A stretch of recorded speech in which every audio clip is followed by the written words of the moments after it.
Hello friends, KG classes में आपका स्वागत है। आज हम आपको क्लास 12th का आफ्टर 20 ईयर्स 20 वर्ष पश्चात इसके लेखक हैं ओ हेनरी। ये शॉर्ट स्टोरीज का लेसन है। इसका मुख्य सार है आफ्टर 20 ईयर्स। कहानी में लेखक ने कर्तव्य परायणता को व्यक्तिगत मित्रता से श्रेष्ठ बताया है एवं संकेत दिया है कि अनुचित तथा गैर कानूनी साधनों को अपनाकर बहुत धनी होने की अपेक्षा ईमानदारी की कमाई से सादा जीवन बिताना श्रेष्ठकर है। जिमी वेल्स तथा बॉब्स घनिष्ठ मित्र थे, लेकिन उनका स्वभाव एक दूसरे से बिल्कुल भिन्न था। जिमी न्यूयॉर्क में ईमानदार तथा कर्तव्यनिष्ठ पुलिसमैन के रूप में कार्यरत रहा। बॉबी महत्वाकांक्षी था, जिसने पश्चिम में गैर कानूनी रूप से बहुत धन कमाया। जिम्मी की कर्तव्यपरायणता ने उसे बॉब को गिरफ्तार करने के लिए प्रेरित किया। कहानी का हिंदी अनुवाद। गश्त लगाने वाला पुलिसमैन सड़क पर इधर से उधर रॉब के साथ गश्त लगा रहा था। उसका रॉब कोई दिखावे की वस्तु न होकर उसकी नित्य की आदत की वस्तु था, क्योंकि उस स्थान और समय पर उसे देखने वाला कोई नहीं था। उस समय मुश्किल से रात के 10 बजे का समय होगा, किंतु हवा के अतिशय ठंडे झोंके के साथ मिले हुए बरसाती प्रभाव ने सड़कों को निर्जन सा ही कर दिया था। चलते चलते वह दरवाज़ों की परीक्षा करता जाता, अपने डंडे को कठिन व कलात्मक गतियों में घुमाता जाता, कभी कभी अपनी सावधान दृष्टि शांत जनपथ पर डालता जाता। इस क्रिया में वह ऊंचे और मजबूत कद और अभिमान से चलने वाला पुलिसमैन शांति के अभिभावक की सुंदर तस्वीर बन गया था। उस बस्ती के लोग जल्दी सो जाया करते थे। कहीं कहीं किसी सिगार स्टोर की या किसी रात भर चलने वाले होटल की बत्तियां दिखाई पड़ सकती थीं, किंतु अधिकांश दरवाजे व्यापारिक संस्थानों के थे, जो काफ़ी देर पहले ही बंद किए जा चुके थे। मकानों के एक ब्लॉक के लगभग मध्य में पहुंचकर पुलिसमैन ने अपनी चाल अचानक ही धीमी कर दी।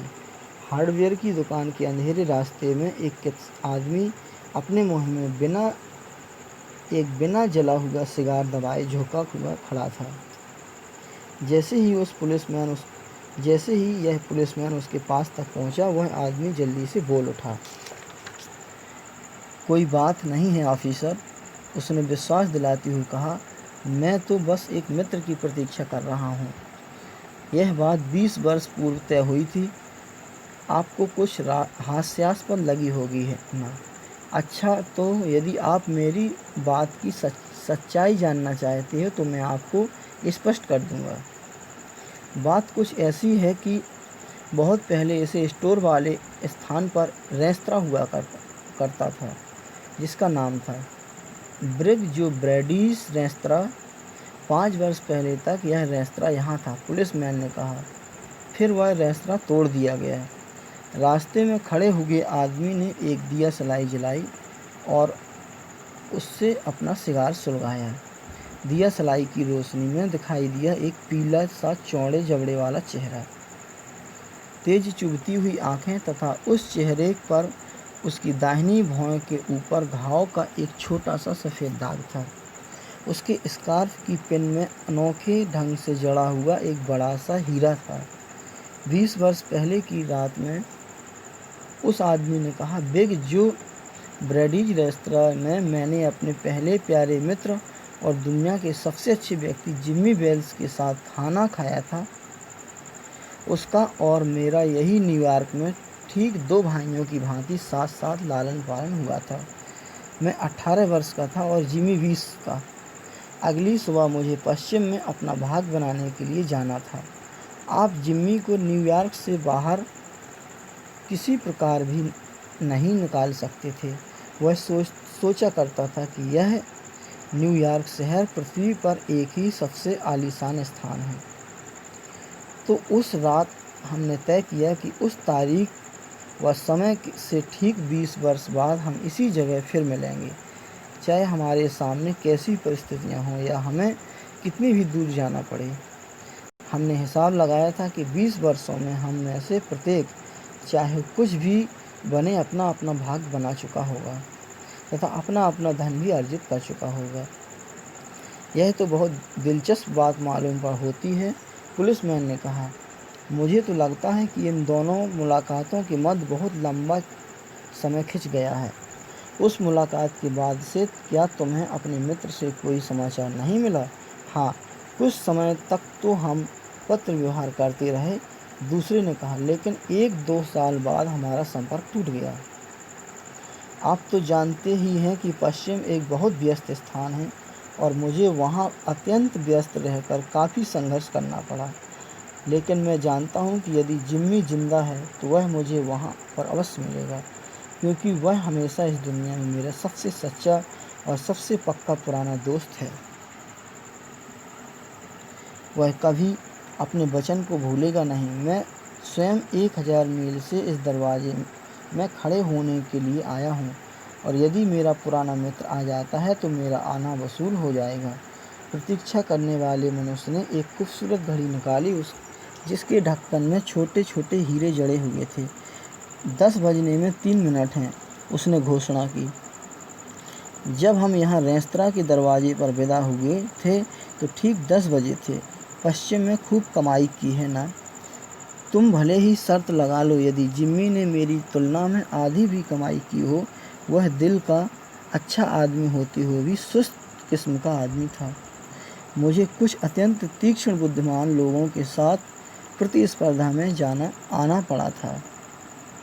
न्यूयॉर्क में तो एक आदमी एक निम्न कोटि की स्थिति में फंसा रह जाता है। यह तो पश्चिम है जो आदमी को तेज तर्रार बना देता है। पुलिसमैन ने अपना डंडा घुमाया तथा 2 कदम आगे बढ़ाए। मैं तो अपनी गश्त पर चलता हूँ। आशा करता हूँ आपका मित्र भली प्रकार चला जाएगा। क्या ठीक समय तक, अर्थात ठीक 10 बजे तक ही उसकी प्रतीक्षा करोगे? मैं तो कहूँगा नहीं, दूसरे ने कहा। मैं उसे कम से कम आधा घंटे का समय और दूंगा। यदि इस पृथ्वी पर जिम्मी जीवित है तो वह इतने समय आ लेगा। अच्छी बात है officer. Good night sir. Policeman ने गश्त पर चलते चलते दरवाजे को परखते हुए कहा। महीन व ठंडी फुहार पड़ रही थी और हवा के अनिश्चित झोंके एक निश्चित प्रचंडता में बढ़ चुके थे। उस क्षेत्र के कुछ थोड़े से पैदल यात्री उदास और खामोश हुए कोट की कतारों को ऊंचा उठाए और अपने हाथों को जेब में डाले हुए तेजी से चले जा रहे थे। और हार्डवेयर स्टोर के दरवाजे में वह आदमी जो 1000 मील से अपने यौवन काल के एक मित्र का एक वायदा पूरा करने के लिए आया था, जो मूर्खता की सीमा तक अनिश्चित था, अपना सिगार पी रहा था और प्रतीक्षा कर रहा था। लगभग 20 मिनट तक उसने प्रतीक्षा की और तब लंबा ओवरकोट पहने हुए, कॉलर को ऊपर अपने कानों तक उठाए हुए एक ऊंचे कद के आदमी ने शीघ्रता से सड़क को उस तरफ से इस तरफ की ओर पार किया। वह तुरंत सीधे प्रतीक्षारत आदमी की तरफ गया। क्या तुम बॉब हो? हमने जिम्मी अर्थात आने वाले आदमी से पूछा। क्या तुम जिम्मी वेल्स हो? दरवाजे वाले आदमी ने पुकारा। मेरा सौभाग्य है। नव आगंतुक ने अपने हाथों से दूसरे दोनों हाथ पकड़ती हुए कहा। यह तो वास्तव में बॉबी है। यह बात तो इतनी पक्की है जैसे तकदीर निश्चित होती है। मुझे विश्वास था कि यदि तुम अभी भी जीवित हो तो मैं तुमसे यहाँ पर अवश्य मिलूँगा। यह बहुत अच्छा हुआ, बहुत अच्छा हुआ। 20 साल तो एक लंबा समय होता है। पुराना रेस्तरां तो समाप्त हो गया। बॉब, मैं चाहता हूँ कि वह रेस्तरां अभी भी यहाँ होता, जिससे हम उसमें एक बार और रात का भोजन कर सकते। अरे पुराने मित्र, पश्चिम में तुम कैसे रहे? बहुत अच्छे रहे। जो कुछ भी मैंने चाहा पश्चिम में मुझे सब कुछ मिला। तुम तो बहुत बदल गए हो जिम्मी। मैंने तो कभी भी नहीं सोचा था कि तुम 2 या 3 इंच तक लंबे हो जाओगे। ओह, 20 वर्ष के बाद मैं कुछ लंबा हो गया।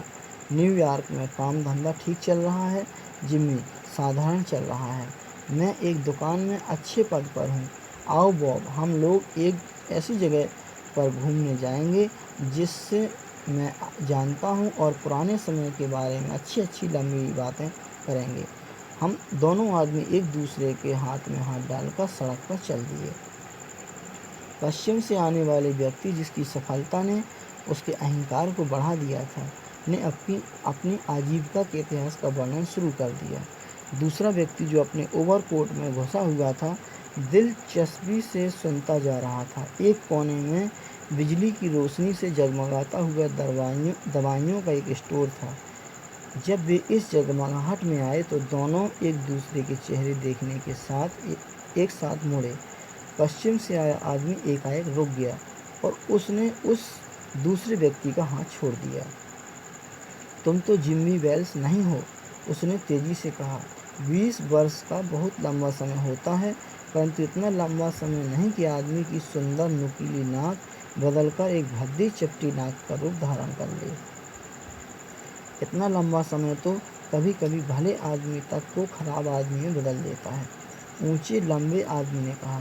फैशनेबल बॉब, तुम पिछले 10 मिनट से गिरफ्तार हो। शिकागो की पुलिस ने अनुमान लगाया कि तुम हमारे इलाके में आ चुके होगे और उसने हमें तार भेजा है कि वह शिकागो की पुलिस तुमसे बातें करना चाहती है। चुपचाप चले जाओ, है ना? इसी में बुद्धिमत्ता है। अब थाने पहुंचने से पहले एक छोटा सा पत्र ले लो जो मुझे तुम्हें देने के लिए कहा गया है। तुम इसे खिड़की के पास पढ़ना चाहो तो पढ़ सकते हो। यह गश्ती पुलिसमैन वेल्स ने भेजा है। पश्चिम से आए आदमी ने अपने हाथ में आए हुए कागज के छोटे टुकड़े को खोला। पढ़ना आरंभ करते समय तो वह हाथ स्थिर था, किंतु उसको समाप्त करते वह हाथ कांपने लग गया। वह पत्र छोटा ही था। बॉब, मैं ठीक समय पर निश्चित स्थान पर पहुंच गया था। जब तुमने अपना सिगार जलाने के लिए दियशलाई जलाई तो मैंने पाया वह चेहरा तो उस आदमी का चेहरा है जिसे शिकागो की पुलिस चाह रही है।